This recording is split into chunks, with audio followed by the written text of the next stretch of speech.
검찰이 명태균 PC에서 명태균과 윤석열, 김건희가 나눈 카카오톡, 텔레그램 메시지 캡처 파일 280개를 복원했고 이를 분석한 107쪽 분량의 수사 보고서가 지난해 11월 4일 작성된 것으로 드러났습니다. 검찰은 수사 보고서를 작성해 놓고도 윤석열, 김건희 부부에 대한 조사를 진행하지 않고 덮고 있었습니다. 윤석열은 이 일을 검찰에서 보고받았을 것으로 추정되는데 11월 7일 대국민 담화에서 명태균 씨한테 여론조사를 요청하지 않았다. 받아본 적이 없다. 공천관리위원장이 누구인지 몰랐다. 정진성인 줄 알았다는 등 뻔뻔스러운 거짓말로 국민을 우롱했습니다. 대국민 담화가 아닌 대국민 사기극을 연출했던 것입니다.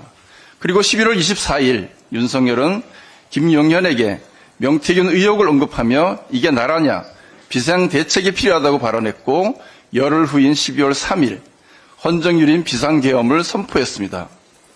명확한 증거가 검찰 조사에서 확인이 되자 명태균의 입을 틀어막고 자신과 김건희가 저지른 범죄를 숨기기 위해 비상계엄을 선포한 것으로 추정됩니다.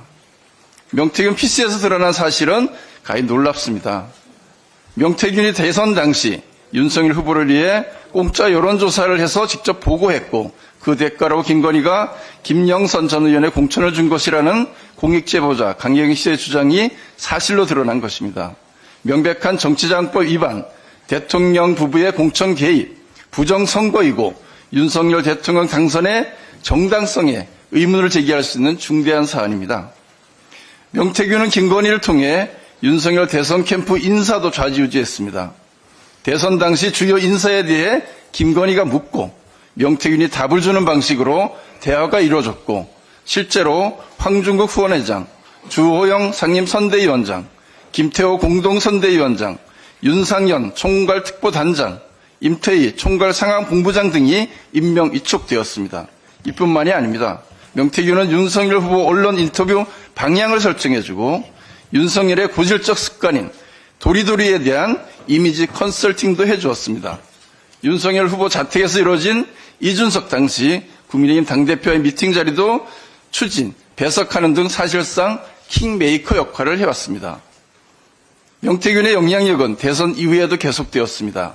김건희는 해외 순방, 대교역 일정은 물론이고 이태원 참사 국정조사 등 중대한 문제까지 명태균의 꿈자리 훈수로 국정을 결정했습니다.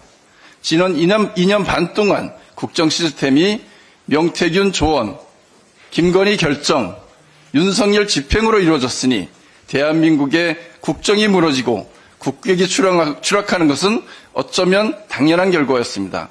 국정농단이 일상인 정권이었던 것입니다. 모든 진실이 국민 앞에 밝혀지고 있지만 지난 8일 김건희 특검법이 국민의힘의 반대로 또다시 부결됐습니다. 명태균 게이트는 윤석열, 김건희를 넘어 윤상현, 오세훈, 홍준표, 김진태, 주호영, 김태호 등 국힘 소속 주요 정치인들이 연루된 것으로 그 실체가 드러나고 있습니다. 이를 거부하는 것은 명백하게 이해 충돌에 해당된다고 볼 수 있습니다. 국민의힘은 명태균 게이트 특검을 계속 가로막아서는 안 될 것입니다. 최소한의 양심이 있다고 하면 김건희 특검법 통과에 협조해야 합니다. 그들이 민주적 정당이고 민주적인 정당성을 최소한만 생각한다고 하면 민주주의를 유리한 범죄 행위를 가로막는 일에 앞장서서는 안 될 것입니다.